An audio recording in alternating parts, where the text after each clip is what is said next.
Halo, assalamualaikum warahmatullahi wabarakatuh. Berjumpa lagi di channel Dunia Lele.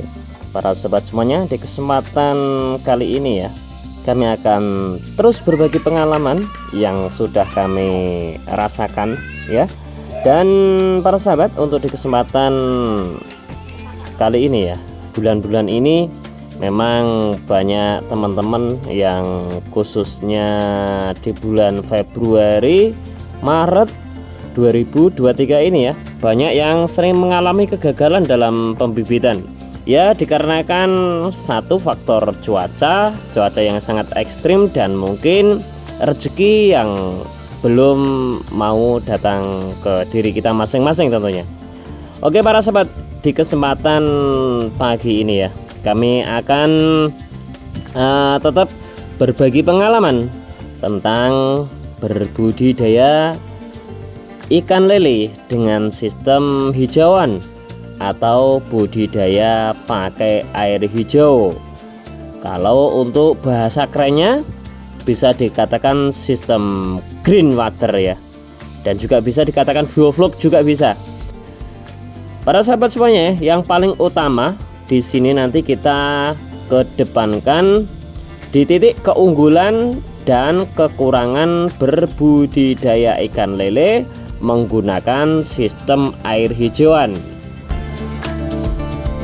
Tapi alangkah lebih baiknya para sahabat ya, sebelum kita kupas tentang kelebihan ataupun keutamaan sistem air hijau dan kekurangan sistem air hijau, kita akan coba memahami sedikit tentang sistem air hijau itu sendiri para sahabat. Mengapa dikatakan air hijau atau sistem bioflokan atau sebagainya?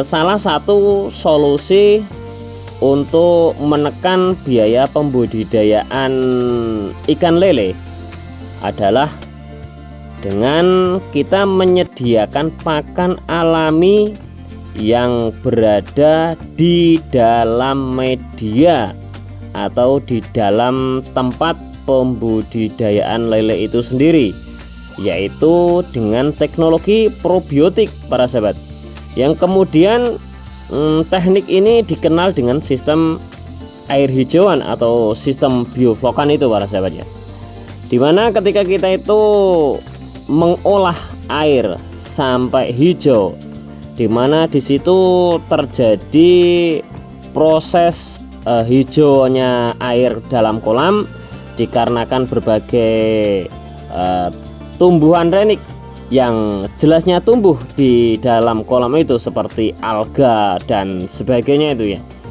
Itu nanti akan menjadikan pakan alternatif untuk lele itu sendiri para sahabat, sehingga di sini nanti kita akan mendapatkan keunggulan sistem hijau atau sistem bioflokan di pembudidayaan ikan lele para sahabat.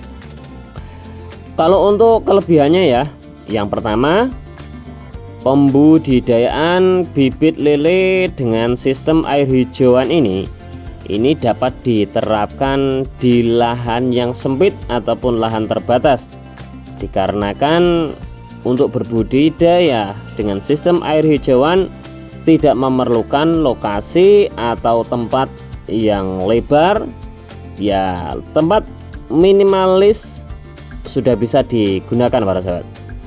Yang kedua para sahabat ya, budidaya lele sistem air hijauan ini diakui atau tidak, ini pertumbuhannya akan lebih cepat, dikarenakan kalau untuk di sistem air hijauan populasi ikan lelenya itu harus dibatasi. Oleh karena dibatasi populasinya, akhirnya pertumbuhan mereka akan lebih cepat para sahabat.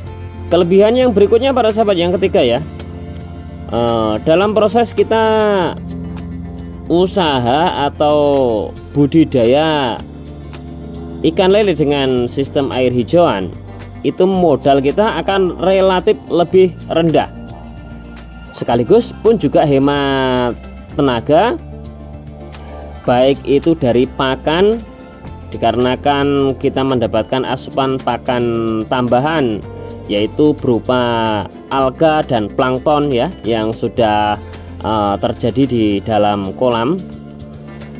Dan juga biaya murahnya dari sistem air, yaitu mesin-mesin pompa air. Secara otomatis karena kita tidak butuh air yang terlalu banyak, maka bisa diredam dengan sistem air hijauan ini para sahabat, sehingga kita tidak perlu membelikan token ataupun listrik yang terlalu besar. Dan sekaligus juga para sahabat ya, kalau untuk sistem air hijauan ini kita tidak perlu membutuhkan pekerja yang terlalu banyak pula para sahabat. Yang keempat para sahabat ya, ramah lingkungan, hemat air, dan tentunya hemat pakan seperti yang sudah kami jelaskan di atas. Di sini kami sampaikan pula kelemahan ataupun kekurangan budidaya lele sistem air hijauan para sahabat. Yang pertama, untuk kelemahannya ya, dikarenakan hijaunya kolam terdiri dari berbagai macam tumbuhan seperti alga, plankton, ada juga bakteri pengurai dan hasil uraian tadi. Maka ketika kita waktu malam hari pasti akan terjadi penurunan oksigen, dikarenakan di waktu malam hari mereka akan mengeluarkan CO2 dan mereka akan saling membutuhkan terhadap oksigen. Bisa dikatakan mereka akan berebut oksigen, sehingga ketika di malam hari mulai dari sore itu akan mengalami penurunan oksigen di dalam kolam. Yang kedua para sahabat ya, jumlah ikan yang ditaburkan di setiap kolam itu wajib dibatasi. Tidak boleh tebar bibit terlalu padat, dikarenakan efek kepadatan bisa sangat berbahaya terhadap kualitas air kolam dan kesehatan ikannya. Yang ketiga para sahabat, dikarenakan adanya pembatasan jumlah bibit yang kita tebar, maka keuntungan belum bisa diraih semaksimal mungkin, apalagi dengan adanya lahan yang terbatas para sahabat. Oke para sahabat semuanya, demikian tadi ada beberapa kelemahan dan keunggulan kita menggunakan sistem air hijauan.